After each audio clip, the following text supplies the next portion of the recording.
Hello students and welcome back to our YouTube channel Vidyam. आज है day number 2। आज है हमारा nature and significance of management यानी बिजनेस के पहले चैप्टर का वन शॉट लेक्चर। ठीक है, तो एक आखिरी मौका है हमारी तरफ से कि अब आखिरी टाइम है, अब पढ़ाई कर लो। इसके बाद मौका नहीं मिलने वाला, इसके बाद कोई तुम्हें टाइम नहीं देने वाला। आखिरी वक्त है, पढ़ लो। हम एसआरसीसी ग्रेजुएट्स पढ़ा रहे हैं, वन शॉट लेक्चर दे रहे हैं। एक सिंगल लेक्चर में तुम्हारा सारा कुछ हम कवर करवा रहे हैं। तुम्हें बस पढ़ाई करनी है और कुछ नहीं करना है।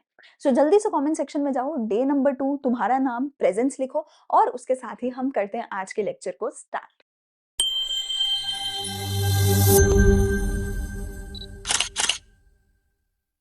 ठीक है, तो पूरी वीडियो में मैं बहुत अच्छे से आपको हर एक चीज डिटेल में समझाऊंगी, एक्रोनिम्स भी बताऊंगी। पर एक प्रॉमिस चाहिए, अभी के अभी अपने दिमाग में गांठ बांध लो। Wherever there is any definition, अगर मैं पढ़ रही हूँ, you should read the definition with me, so that आपको लगना चाहिए कि आप एक लाइव क्लास में बैठ के टीचर के साथ पढ़ रहे हो। ठीक है, तो मैं वहां पे आके आपको ऑब्वियसली डांट तो सकते नहीं कि ऊंची ऊंची बोलो मेरे साथ, पर मम्मी को पता चलना चाहिए कि भाई हमारा बच्चा पढ़ रहा है।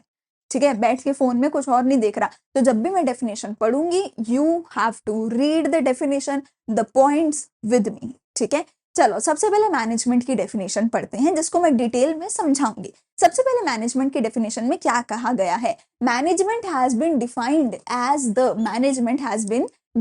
As the process of getting things done with the aim of getting with the अरे यार सॉरी, पहली डेफिनेशन ही गलत लिख दी मैम, क्या कर रहे हो?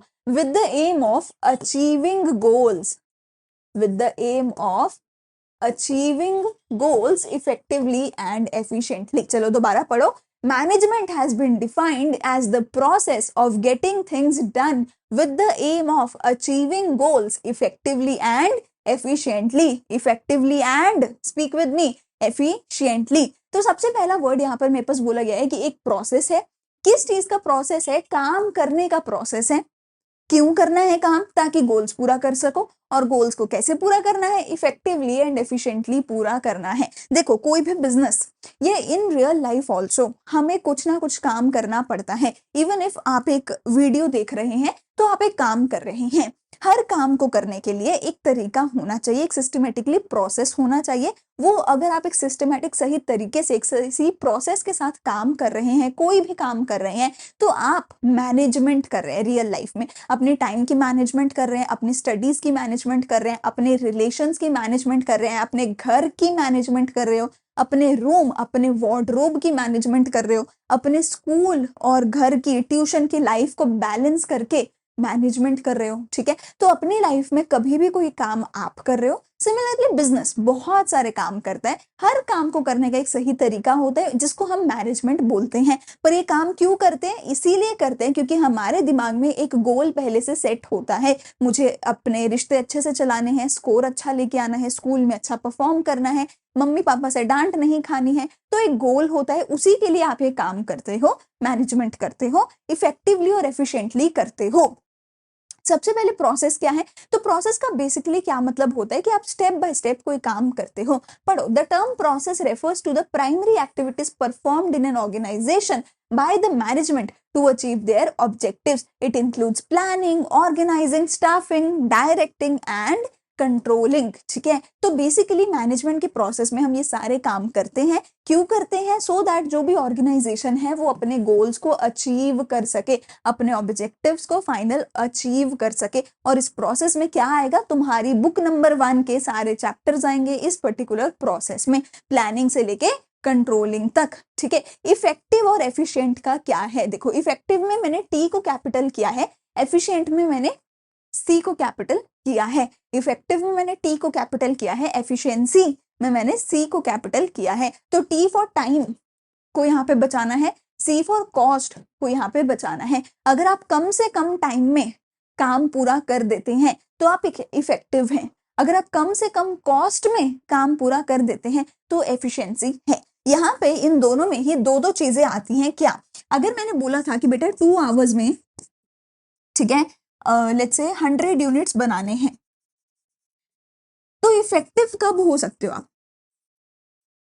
आप में इफेक्टिवनेस कब आएगी? देखो, इफेक्टिव क्या था? टी फॉर टाइम वाला। ठीक है, इफेक्टिवनेस आप में कब आएगी? या तो आपने 1.5 घंटे में, मतलब लेस देन 2 आवर्स में, चलो मैं इसको 1.5 नहीं लिखती हूँ, लेट मी राइट या तो आप लेस देन 2 आवर्स में 100 यूनिट्स बना दो, या फिर आप 2 आवर्स में मोर देन 100 यूनिट्स बना दो। तो या तो जितना टाइम मिला था उससे कम टाइम में उतना ही काम पूरा कर दो, या उतने ही टाइम में ज्यादा काम पूरा कर दो। इन दोनों ही केस में आपको इफेक्टिव बोला जाएगा। सिमिलरली एफिशिएंसी कब होगी? अगर मैंने बोला है कि 100 रुपए की कॉस्ट में आपको 10 यूनिट बनाने हैं, तो या तो आप लेस देन 100 रुपीज में 10 यूनिट बना दोगे, या फिर आप 100 रुपीज में मोर देन 10 यूनिट्स बना दोगे।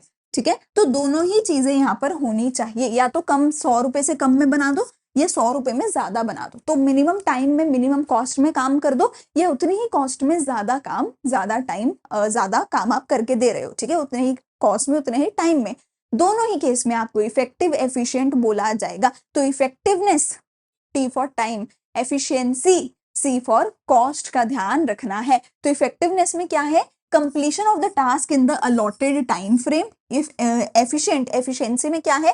Completing the task with minimum cost as well as optimum utilization of resources. पैसे को, रिसोर्सेज को बिना खराब किए काम करना एफिशिएंसी होता है। मैनेजमेंट की कैरेक्टरिस्टिक्स क्या है? देखो मैनेजमेंट की कैरेक्टरिस्टिक्स क्या है? एक्रोनियम है go mummy papa go to CID, यानी कि GMP, गो मम्मी पापा GMP, फिर G, ठीक है, 2 को छोड़ दो, 2 का कुछ नहीं है बीच में, फिर क्या है? CID, go mummy papa go to CID। मेरा बहुत फेमस एक्रोनियम था, पिछले साल सारे जितने भी मेरे स्टूडेंट्स थे सबने इसी के बेसिस पे अपने बोर्ड एग्जाम्स, अपने CUT दिया है। ठीक है, एंड ये ऐसा एक्रोनियम है जो नॉट जस्ट इस चैप्टर में बल्कि प्लानिंग, ऑर्गेनाइजिंग, आगे जितने भी चीजों के कैरेक्टरिस्टिक्स पढ़ोगे सबकी कैरेक्टरिस्टिक्स में मैं सेम आपको याद करवाऊंगी, थोड़ा थोड़ा चेंज करके मेजरली CID वाला ही आपको याद कराऊंगी। तो मैंने जितने भी एक्रोनियम बनाए हैं इस हिसाब से बनाए हैं कि ऐसा ना हो इतने एक्रोनियम हो जाए कि तुम्हें एक्रोनियम ही कंफ्यूज कर दें। तो एक्रोनियम भी मैंने सिमिलर बनाए हैं सो दैट तुम एक्रोनियम में कंफ्यूज ना हो जाओ। तो मैनेजमेंट का एक्रोनियम क्या है? Go mummy papa go to CID। Planning P से होगा, तो प्लानिंग के एक्रोनियम को हम P से शुरू कर देंगे, please mummy papa go to CID। ठीक है, तो मैं इस तरीके से आपको सारे एक्रोनियम करवाऊंगी कि आपको कंफ्यूजन ना हो। ठीक है, तो एक्रोनियम क्या है? और मुझे कमेंट सेक्शन में टाइम स्टैम्प के साथ अभी के अभी प्लीज लिखकर एक बार बोल दो क्या है एक्रोनियम कैरेक्टरिस्टिक ऑफ मैनेजमेंट का। बोलो मेरे साथ, गो mummy papa go to CID। बोलो, गो mummy papa go to CID। इतना ऊंची मत बोलना, मम्मी सच में भाग जाए सुन के कि अरे अरे बेटा CID में जाने को बोल रहा है, क्या कर दिया मेरे बेटे ने। ठीक है, चलो सबसे पहले क्या है? G, फिर M, फिर P, G, C, I, D। ठीक है, तो G से है गोल ओरिएंटेड। हमें सबसे पहले अपने गोल्स के बारे में पता होना चाहिए, उन गोल्स को पूरा करने के लिए ही मैनेजमेंट करी जाती है। अगर आपका गोल, सबसे पहले आपको पता होगा कि मुझे पढ़ाई में अच्छे स्कोर लाना है, तभी पढ़ने बैठोगे, तभी मैनेजमेंट पढ़ाई की करोगे। अगर गोल ही नहीं है अच्छा स्कोर लाना, then you will not manage your studies. तो पहले गोल पता होना चाहिए। सबसे पहला स्टेप क्या होता है? Setting of the goals. ठीक है, setting of objectives multi dimensional है, मतलब इसमें हम अपने काम, अपने लोगों और अपने ऑपरेशंस को मैनेज करते हैं। पीपल तो पता है, अपने employees, lower level, middle level, top level, सारे एम्प्लॉयज को मैनेज करते हैं। वर्क से मेरा मतलब होता है मेरे ऑफिस रिलेटेड जितने भी काम हैं, HR का, अकाउंट्स का, सेल्स का, वो सारा भी मैनेज होता है। और ऑपरेशंस का मतलब होता है मेरे फैक्ट्री रिलेटेड जितने भी काम हैं, बेसिकली मेरी प्रोडक्शन, रॉ मटेरियल को खरीदना, फाइनल प्रोडक्शन करना, वो सारा जो काम है वो भी मैनेज किया जाता है। तो हम एक बिजनेस में मैनेजमेंट में क्या क्या मैनेज करते हैं? अपने लोगों को भी मैनेज करते हैं, अपने ऑफिस रिलेटेड कामों को भी मैनेज करते हैं, HR का, अकाउंट्स का, सेल्स का, ठीक है, मार्केटिंग का, एंड हम अपने फैक्ट्री रिलेटेड ऑपरेशंस को भी मैनेज करते हैं। ठीक है, परवेसिव, परवेसिव का मतलब होता है कि भैया हर जगह मैनेजमेंट चाहिए, चाहे तुम्हारी कंपनी बहुत छोटी है, चाहे वो बहुत बड़ी है, चाहे वो इंडिया में है, चाहे वो अमेरिका में है, चाहे वो सर्विसेज की कंपनी है, चाहे वो गुड्स की कंपनी है, हर तरीके की कंपनी में तुम्हें मैनेजमेंट की जरूरत होती है। इस दुनिया की कोई भी बिजनेस बिना मैनेजमेंट के नहीं चल सकता। ग्रुप एक्टिविटी है, हर एक मैनेजमेंट को, हर एक मैनेजर को करना पड़ेगा, फिर चाहे वो टॉप लेवल का हो, मिडिल लेवल का हो या लोअर लेवल का हो, सबको मैनेजमेंट करनी पड़ेगी, साथ मिलके करनी पड़ेगी। ठीक है, कंटिन्यूस है, लगातार करनी पड़ेगी। ऐसा नहीं हो सकता कि एक बार प्लान बना दिया वो उम्र भर चलता रहेगा। लगातार हर दिन सुबह उठ के मैनेज करते हो ना यार, आज ये करना है, आज ये करना है, ये करना है, तो हर दिन हर रोज लगातार करनी पड़ेगी। इनटैंजिबल है, देखी नहीं जा सकती। यू कैन ओनली फील कि हाँ यार मैंने ना 10 चैप्टर करने को सोचा था और 10 चैप्टर हो गए, या मैंने 10 करने का सोचा था पर हुए सिर्फ 8 हैं। क्या तुम देख सकते हो कि 10 चैप्टर सोचा था? अरे सोचा का तो मतलब ही है ये कि दिमाग में सोचा था। तो मैनेजमेंट इंटैंजिबल है, मैनेजमेंट को देख नहीं सकते, टच नहीं कर सकते, स्टोर करके नहीं रख सकते, उसको सिर्फ आप फील कर सकते हो, सिर्फ फील कर सकते हो कि कितना सोचा था, क्या सोचा था, कैसे सोचा था और क्या हुआ।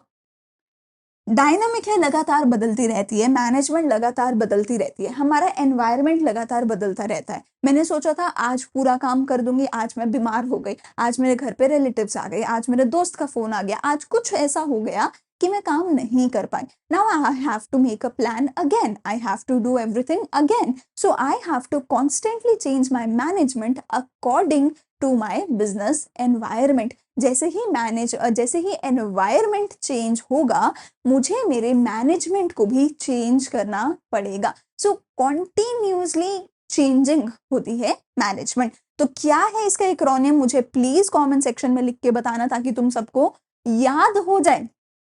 गो mummy papa, go to CID। चलो, इंपॉर्टेंस ऑफ मैनेजमेंट क्या है, मैनेजमेंट की इंपॉर्टेंस क्या क्या है। अब फिर से हमारे पास एक्रोनियम है, एक्रोनियम क्या है, हमारी चड्डी, ठीक है, चड्डी बड्डी हमारा।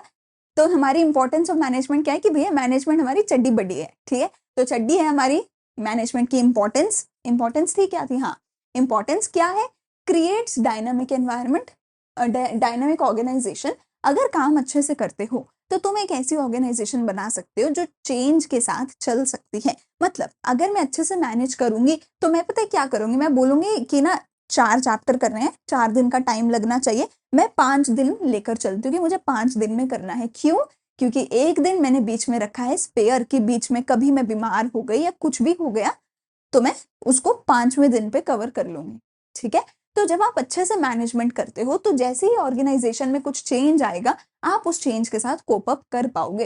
हेल्प्स इन अचीविंग गोल्स, गोल को तभी पूरा कर पाओगे जब मैनेज हो रखा होगा काम। अगर काम मैनेज ही नहीं होगा, गोल पूरा नहीं होगा।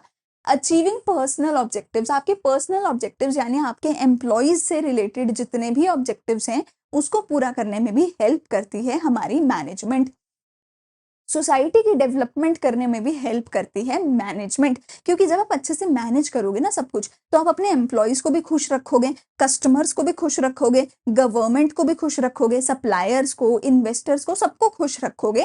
क्योंकि आप मैनेजमेंट अच्छे से कर रहे हो ना, आप सब कुछ पहले से प्री प्लान करके चल रहे हो, आपने पहले से देख रखा है कि अगर गलती हुई तो क्या होगा, अगर कुछ बिगड़ा तो क्या होगा। तो आप जब अच्छे से काम करोगे, आप सोसाइटी का भी भला कर पाओगे, अपनी सोशल रिस्पॉन्सिबिलिटी को भी फुलफिल कर पाओगे। इंक्रीजिंग एफिशिएंसी, एफिशिएंसी क्या था, C फॉर कॉस्ट। तो कॉस्ट को कम करने में भी मदद करेगी हमारी मैनेजमेंट, ठीक है। एंड इफ यू सी, ऐसा कुछ भी नहीं है इनमें जो ऑलरेडी हम नहीं पढ़ चुके। डायनामिक पढ़ चुके, एफिशिएंसी पढ़ चुके, ठीक है, पर्सनल ऑब्जेक्टिव्स अभी पढ़ेंगे, ऑब्जेक्टिव्स में ग्रुप गोल्स पढ़ चुके, ठीक है। इन दोनों के बारे में अभी हम ऑब्जेक्टिव्स में पढ़ लेंगे। तो टेक्निकली इंपॉर्टेंस में कुछ भी ऐसा नहीं है जो अलग है, ये सब कुछ ऑलरेडी हम फीचर्स में, डेफिनेशन में, ये ऑब्जेक्टिव्स में पढ़ने वाले हैं, ठीक है। चलो, तो एक्रोनियम क्या है, चड्डी, ठीक है, हमारा चड्डी बड्डी। लेवल्स ऑफ मैनेजमेंट 3 होते हैं, top level, middle level, lower level, ठीक है, TML। सबसे पहले जो टॉप लेवल मैनेजमेंट होती है उसमें कौन आते हैं, CEOs आते हैं, बोर्ड ऑफ डायरेक्टर्स आते हैं, मैनेजिंग डायरेक्टर आता है, जनरल मैनेजर आता है, या चीफ वर्ड अगर कभी भी लिखा आ जाए तो वो टॉप लेवल मैनेजर होता है, ठीक है। तो जो भी लेवल्स ऑफ मैनेजमेंट है, 90% ऑफ द केस में you will not get a question कि 5 नंबर का क्वेश्चन है, explain about 3 levels of management. ऐसा मोस्ट ऑफ द केस में नहीं होने वाला है। तो क्या इसका क्वेश्चन नहीं आएगा? इसका क्वेश्चन बहुत ज्यादा बार आता है, बहुत ज्यादा चांसेस है कि इसका क्वेश्चन आएगा। पर कैसे आएगा? केस स्टडी में आएगा। केस स्टडी में 2 चीजें होंगी, या तो केस स्टडी या फिर मतलब किसी ना किसी इस तरीके से ही आएगा, आइडेंटिफिकेशन के तरीके से आएगा।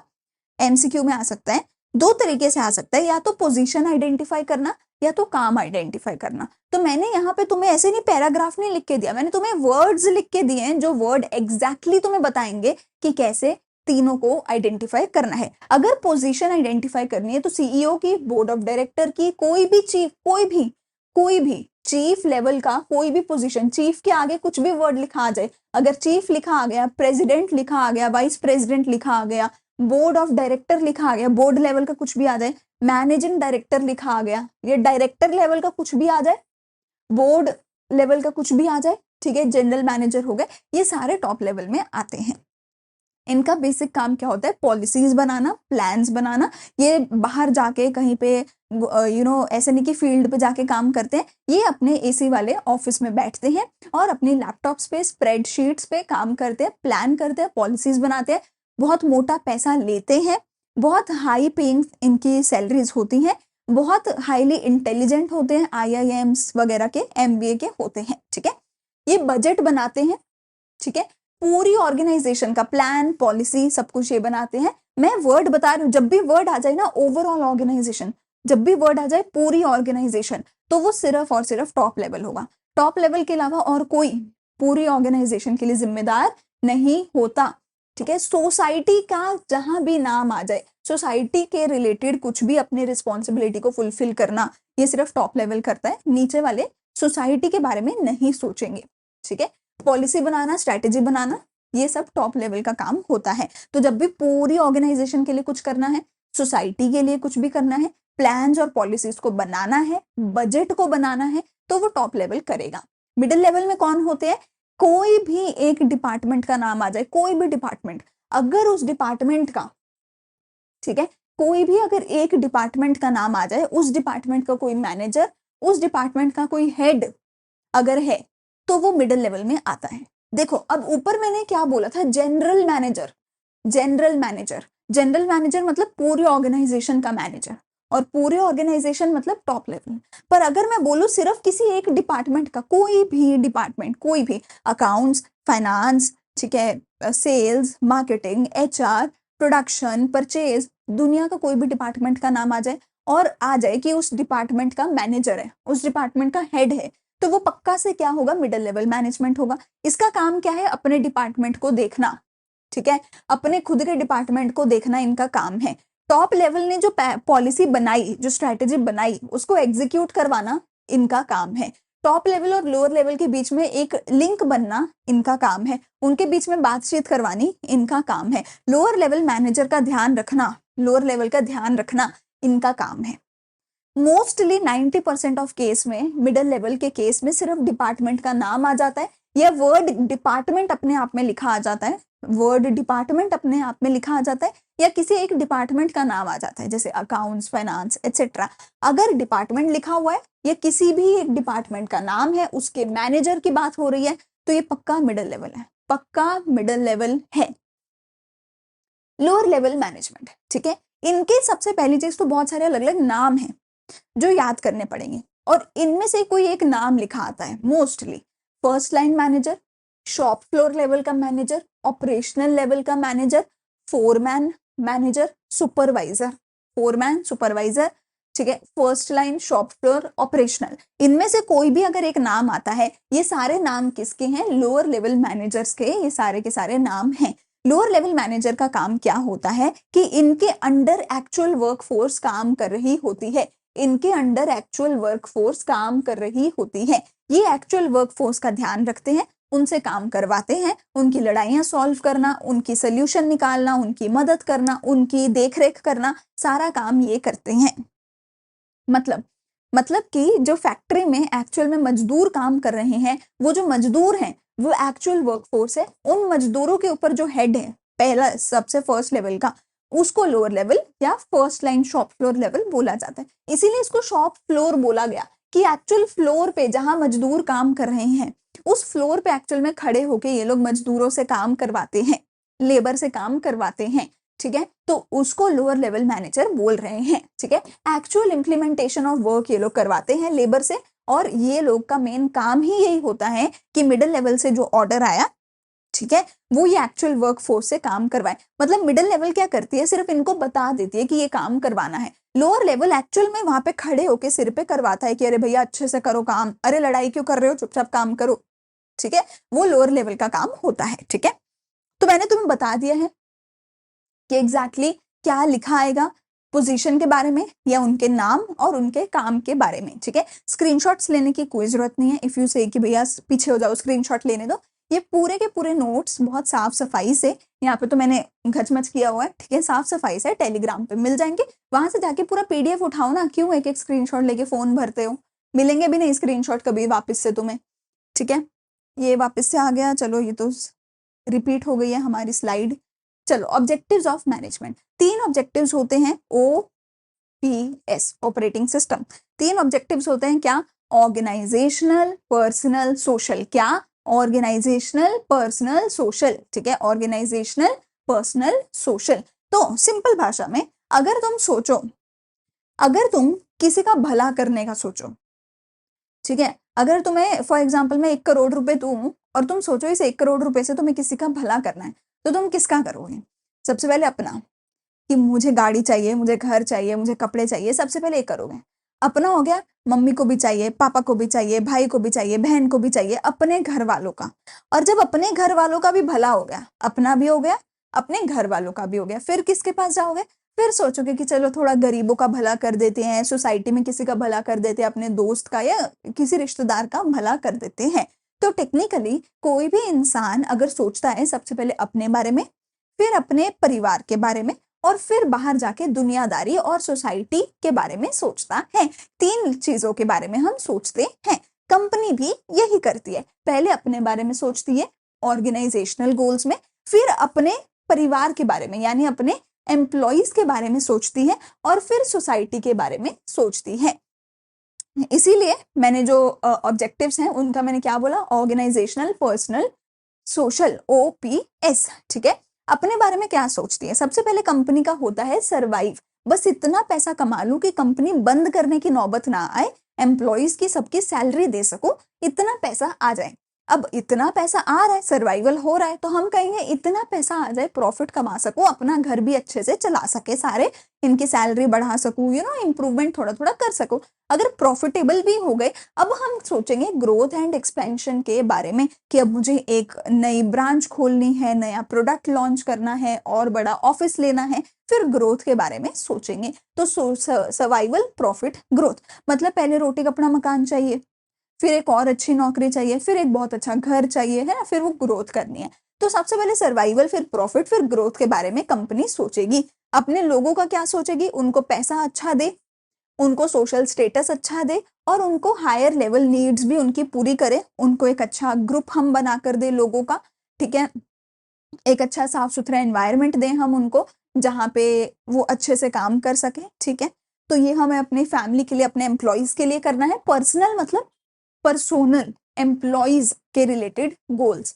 सोसाइटी के लिए क्या करना है? सोसाइटी को एम्प्लॉयमेंट दो, एनवायरनमेंट को खराब मत करो, और पब्लिक के लिए फैसिलिटीज बनाओ। जैसे पब्लिक के लिए आप वॉशरूम्स बना सकते हो, पार्क्स बना सकते हो, स्कूल, हॉस्पिटल्स, कुछ भी कर सकते हो। अगर आप सोसाइटी का भला करोगे तो सोसाइटी आपके बिजनेस को पसंद करेगी और बदले में आपके प्रोडक्ट्स खरीदेगी, ठीक है। चलो गोल्स हो गए। अब आते हैं नेचर ऑफ मैनेजमेंट। क्या मैनेजमेंट एक साइंस है, एक आर्ट है, या एक प्रोफेशन है? क्या मैनेजमेंट एक साइंस है? देखो, तो सिस्टमैटिक बॉडी ऑफ नॉलेज होनी चाहिए अगर तुम्हें किसी भी चीज को साइंस बोलना है तो क्या एक सिस्टमैटिक बॉडी ऑफ नॉलेज है? जो मैं तुम्हें पढ़ा रही हूँ यही तो है बॉडी ऑफ नॉलेज। ये पूरी पूरी किताबें हैं, पूरी MBA जो है वो मैनेजमेंट के बारे में ही होती है। BMS, BBA जो तुम करते हो वो मैनेजमेंट के बारे में ही होती है। तो पूरी मोटी मोटी किताबें हैं, ग्रंथ हैं जो मैनेजमेंट पढ़ाते हैं। तो जी हाँ, बॉडी ऑफ नॉलेज है। क्या इसके प्रिंसिपल एक्सपेरिमेंट के ऊपर बेस्ड है? तो हाँ, यहाँ पे जो एक्सपेरिमेंट होते हैं वो केमिकल्स के ऊपर नहीं होते हैं, वो होते हैं इंसानों के ऊपर। इंसानों के एक ग्रुप ये बना दिया, एक ग्रुप वो बना दिया, इनको अलग तरीके से रखा, उनको अलग तरीके से रखा, फिर उनका नोट किया कि रिस्पॉन्स क्या आया। तो एक्सपेरिमेंट होते हैं लोगों के ऊपर होते हैं। क्या ये जो लॉ है वो यूनिवर्सल वैलिड है? जी हाँ, यूनिवर्सली वैलिड होते हैं। जो लॉज होते हैं हर जगह पे वो वैलिड होते हैं। जैसे तुम चैप्टर 2 में प्रिंसिपल्स पढ़ते हो, वो प्रिंसिपल्स दुनिया के हर बिजनेस पे लागू होते हैं। तो जी हाँ, यूनिवर्सली वैलिड है। तो फिर तो मैनेजमेंट एक साइंस हुआ। पर मैनेजमेंट एक अप्लाइड साइंस है, एक एग्जैक्ट साइंस नहीं है।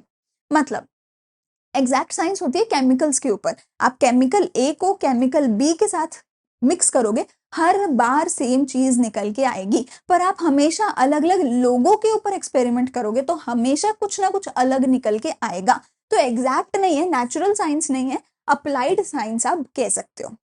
क्या मैनेजमेंट एक आर्ट है? तो जी हाँ, आर्ट है। थ्योरेटिकल नॉलेज है, हाँ पढ़ाई कर रहे हैं, वही बात हो गई।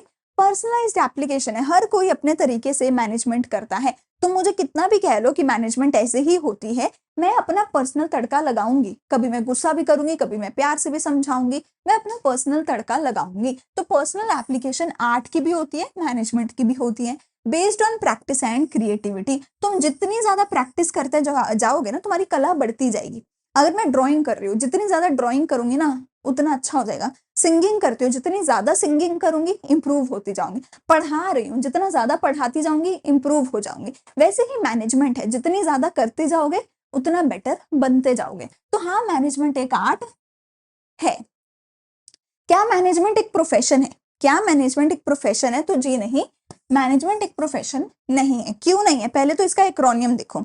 मैनेजमेंट का एक्रोनियम क्या है? प्रोफेशन के लिए स्वेयर, आई स्वेयर, ठीक है, स्वेयर वाला, तो मतलब कसम, वो वाली स्वेयर, ठीक है। तो अगर मैनेजमेंट को एज अ प्रोफेशन चेक करना है तो 5 चीजों पे करना है। वो ये 5 चीजें हैं, क्या क्या है? सर्विस मोटिव, क्या मैनेजमेंट का सर्विस मोटिव है? तो जी हाँ, मतलब प्रोफेशन के अंदर तुम अपनी सर्विसेज देते हो, और एक मैनेजर भी अपनी सर्विसेज देता है, वो कोई प्रोडक्ट नहीं बेचता। तो सर्विस मोटिव तो है। क्या बॉडी ऑफ नॉलेज है? ये तो साइंस और आर्ट में भी हमने बोल ही दिया। क्या कोड ऑफ कंडक्ट है? नहीं है। मतलब क्या कोई फिक्स्ड रूल्स हैं? तो नहीं है। मतलब जैसे एक डॉक्टर है, एक डॉक्टर को लाइसेंस लेने के लिए पहले एमबीबीएस करनी पड़ती है और कुछ रूल्स को फॉलो करना पड़ता है, तभी वो डॉक्टर का लाइसेंस उसको मिलता है। सीए है, लॉयर है, इन सब के लिए ना रूल्स होते हैं। अगर इन्होंने रूल तोड़ा, इनका लाइसेंस रद्द हो जाता है। और तुमने सब कर आके भी अगर सीए बन गए और एक रूल तोड़ दिया, तुम्हारा सीए का लाइसेंस रद्द हो सकता है, सस्पेंड हो सकता है, ठीक है। तो यहाँ पर मैनेजमेंट में ऐसा कुछ नहीं है, प्रोफेशन में होते हैं रूल्स, ठीक है। क्या कोई प्रोफेशनल एसोसिएशन है? नहीं है। ये जो एसोसिएशन है यही आपको जो है रूल्स सिखाती है। मतलब जैसे सीए के लिए क्या है? ICAI, institute of chartered accountant of India, वही तो रूल्स बनाती है, वही तो आपको लाइसेंस देती है। क्या प्रोफेशन के केस में ऐसा कुछ है? कुछ नहीं है। कोई एसोसिएशन नहीं है, कोई लाइसेंस नहीं है, कोई रूल्स नहीं है, कोई ऐसा नहीं है कि भैया एमबीए करोगे तभी मैनेजर बनोगे, 12th पास भी बन सकता है मैनेजर। क्या रिस्ट्रिक्टेड एंट्री है? नहीं, ठीक है ना। 12th पास बच्चा भी बन सकता है एक मैनेजर, अपना स्टार्टअप खोल के। एक एमबीए वाला बंदा भी बन सकता है मैनेजर। तो कोई रिस्ट्रिक्टेड एंट्री नहीं है। कोई भी सीए बन सकता है? नहीं बन सकता। पहले सारा कोर्स कंप्लीट करना पड़ेगा, पेपर देने पड़ेंगे, आर्टिकलशिप करनी पड़ेगी, फिर बनेगा। तो क्योंकि प्रोफेशन के अंदर एक बॉडी होती है, एमबीबीएस के लिए है, डॉक्टर्स के लिए है, लॉयर्स के लिए है, सीए के लिए, मैनेजर्स के लिए नहीं है। वो बॉडी आपको रूल्स बताती है। प्रोफेशन को तो कैसे बताएगी जब बॉडी नहीं है? वही बॉडी आपके पेपर लेती है, ये भी नहीं हो सकता यहाँ पे। वही बॉडी आपको लाइसेंस देती है। ये सब कुछ प्रोफेशन में नहीं, प्रोफेशन में होता है। मैनेजमेंट में ये सब कुछ नहीं है, क्योंकि कोई भी एसोसिएशन ऐसी नहीं है। सो मैनेजमेंट एक प्रोफेशन नहीं है, पर मैनेजमेंट धीरे धीरे इंप्रूव हो रहा है और दिन ब दिन बेटर हो रहा है, ठीक है। पर मैनेजमेंट एक प्रोफेशन नहीं है, एक फुल फ्लेज आर्ट है, और मैनेजमेंट एक अप्लाइड साइंस है। तो ये हो गया nature of management. Functions of management तो हमें पता ही है, क्या है बेटा? Planning, organizing, staffing, directing, controlling. Planning के अंदर हम अपने प्लान्स बनाते हैं। आज ही मैं डिसाइड कर लूंगी कि मुझे फ्यूचर में क्या करना है। प्लानिंग के अंदर मैं आज ही डिसाइड कर लूंगी कि मुझे फ्यूचर में क्या करना है। ऑर्गेनाइजिंग के अंदर हम अपने अपने इंसानों को भी, फिजिकल रिसोर्सेज को भी, ह्यूमन एंड फिजिकल रिसोर्सेज को हम सही तरीके से ऑर्गेनाइज करके सही जगह पे रखते हैं। हर इंसान को सही डिपार्टमेंट में नौकरी दी जाती है और हर चीज को सही जगह पे रखा जाता है। मतलब हर चीज को ऑर्गेनाइज करके सही जगह पे रखा जाता है। स्टाफिंग के अंदर हम सही पोजीशन के लिए सही लोगों को लेकर आते हैं सही टाइम पे। डायरेक्टिंग में जो लोग हम लेकर आए हैं उन लोगों को काम दिया जाता है, काम सिखाया जाता है, उनसे काम करवाया जाता है, उनको बताया जाता है कि काम कैसे करना है, उनसे काम निकलवाया जाता है। एंड कंट्रोलिंग में उन सभी लोगों को हम चेक करते हैं कि क्या इन्होंने काम करा या नहीं करा, गलती करी तो डांटते हैं, पकड़ते हैं, गलती को ठीक करते हैं। तो पहले प्लान बनाया कि क्या करना है, कैसे करना है, फिर सारे रिसोर्सेज इकट्ठे करे, फिर सारे स्टाफ को इकट्ठा किया, फिर उस स्टाफ को बताया कि क्या करना है, कैसे करना है, और चेक करा कि क्या वो स्टाफ सही से काम कर रहा है। और लास्टली डायरेक्टिंग में हमने उनको बताया कि काम कैसे करना है, और कंट्रोलिंग में हमने चेक करा कि क्या स्टाफ सही से काम कर रहा है या नहीं कर रहा है। ठीक है, तो ये सारे ही अभी मैं डिटेल में नहीं आपको बता रही हूँ, क्यों? क्योंकि ये सारे डिटेल्ड चैप्टर्स हैं आपकी पूरी किताब में, वहां पे आपको ये सारे पढ़ने ही हैं बार बार, और अगर क्वेश्चन आता है तो उन्हीं चैप्टर्स में से मोस्टली आता है।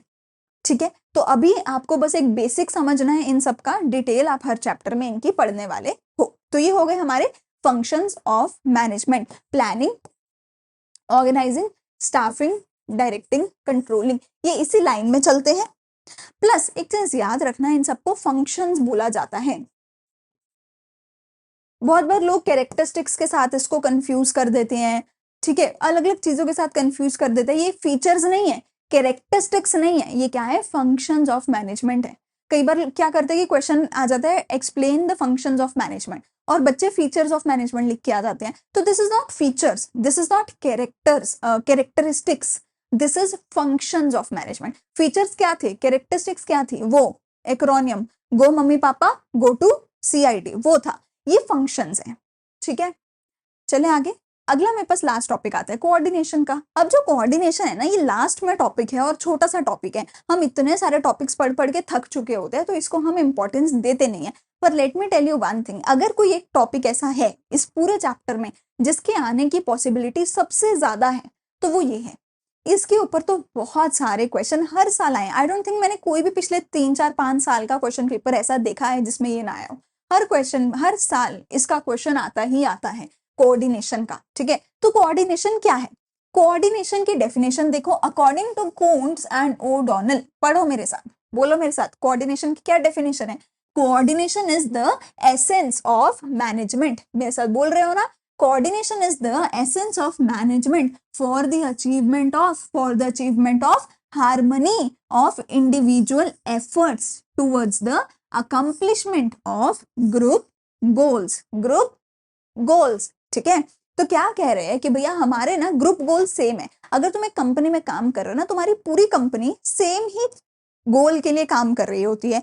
तो अगर पूरी कंपनी काम सेम गोल के लिए कर रही है, पर हर कोई अलग तरीके से काम कर रहा है, अलग ही काम हर कोई करे जा रहा है, उनकी आपस में बनती ही नहीं है, यूनिटी नहीं है, हार्मनी नहीं है, तो तुम कॉमन गोल को पूरा करोगे कैसे? जब तुम्हें पहुंचना सेम जगह पे है, तो क्यों ना तुम साथ में पहुंच जाओ।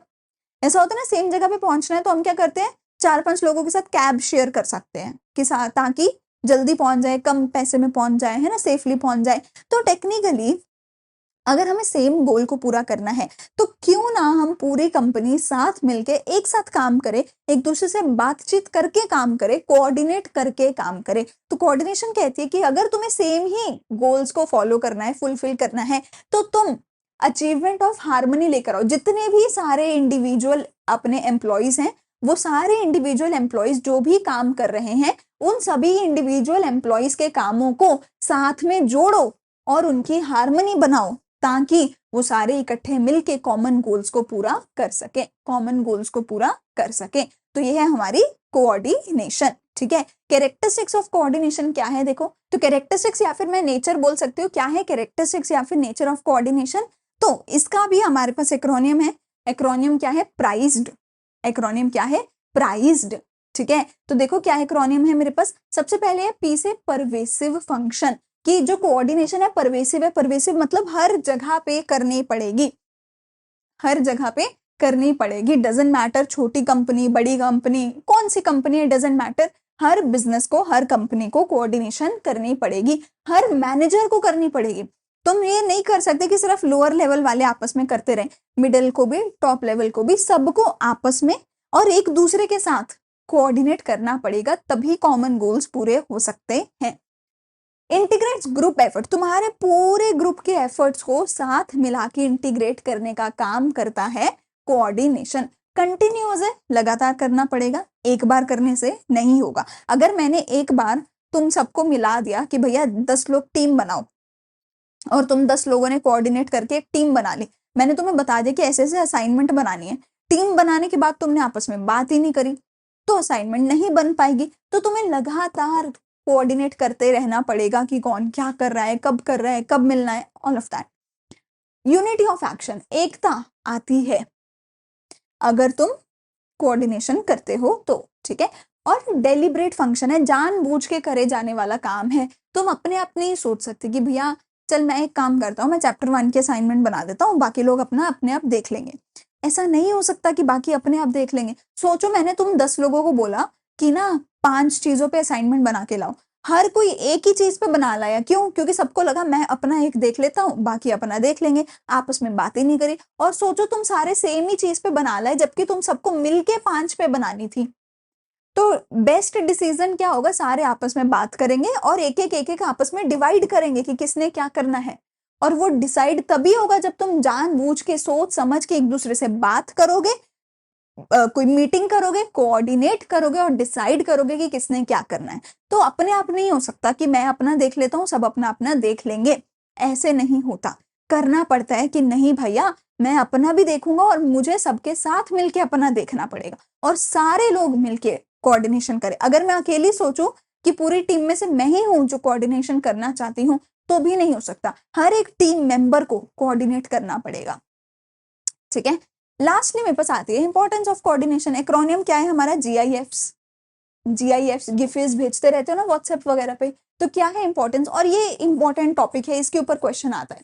अच्छा कोऑर्डिनेशन में याद रखना भैया कि इंपॉर्टेंस का क्वेश्चन आ रहा है या फीचर्स का, कैरेक्टरिस्टिक्स का, क्योंकि बच्चों को ये नहीं याद रहता कि इंपॉर्टेंस कौन सी थी दोनों में से और कैरेक्टरिस्टिक्स कौन से थे। तो characteristics are priced, pervasive and all of that, ठीक है। लेकिन इंपॉर्टेंस क्या है, जीआईएफ्स। ग्रोथ इन साइज, अगर कोऑर्डिनेशन करोगे तभी तुम्हारा साइज ग्रो होगा कंपनी का, और जितनी बड़ी कंपनी बनती जाएगी कोऑर्डिनेशन उतनी जरूरी होती जाएगी। अगर छोटी सी कंपनी है, हम 5 लोग हैं, 5 लोग तो साथ में बैठ के काम कर लेंगे यार, कितना ही मुश्किल होगा कोऑर्डिनेट करना। पर जब 500 लोग हैं तब असली जरूरत समझ आएगी कि भैया कोऑर्डिनेशन कितना जरूरी है, ठीक है। फंक्शनल डिफरेंशिएशन, हर एक इंसान अलग अलग काम कर सकता है अगर अच्छे से कोऑर्डिनेट किया जाए तो। फंक्शनल डिफरेंशिएशन मतलब तुम अलग अलग फंक्शन, अलग अलग काम कर रहे हो, एक एचआर में है, ठीक है, एक सेल्स में है, एक अकाउंट्स में है, हर एक डिपार्टमेंट आपस में अलग अलग अपना काम कर सकता है, कैसे, दूसरे डिपार्टमेंट्स के साथ कोऑर्डिनेट करके। स्पेशलाइजेशन, जब हर कोई अलग अलग काम कर रहा है, अलग अलग फंक्शंस हर कोई प्ले कर रहा है, तो ऑब्वियसली स्पेशलाइजेशन आएगी ना, हर कोई अपने अपने फंक्शन में स्पेशलाइज होता चला जाएगा और बहुत अच्छा उसमें परफॉर्म करता चला जाएगा। इंटरडिपेंडेंस ऑफ डिफरेंट प्रोसेस, कहते हैं हर प्रोसेस एक दूसरे के ऊपर डिपेंडेंट होता है। फॉर एग्जाम्पल अगर मैं अकाउंट्स डिपार्टमेंट में हूँ, मुझे सेल्स डिपार्टमेंट के साथ कोऑर्डिनेट करना पड़ेगा ये जानने के लिए कि जो सेल्स डिपार्टमेंट है उसको एक साल में कितना खर्चा होगा, कितना एक्सपेंस होगा सेल्स पे, और वो बदले में कितनी सेल लेकर आएगा, मैं उसी अकॉर्डिंग पूरा बजट बनाऊंगी, ठीक है ना। मैं प्रोडक्शन डिपार्टमेंट से पूछूंगी कि भैया कितने यूनिट बना रहे हो, उस हिसाब से उतने यूनिट्स को बेचने के लिए मैं सेल्स का प्लान बनाऊंगी।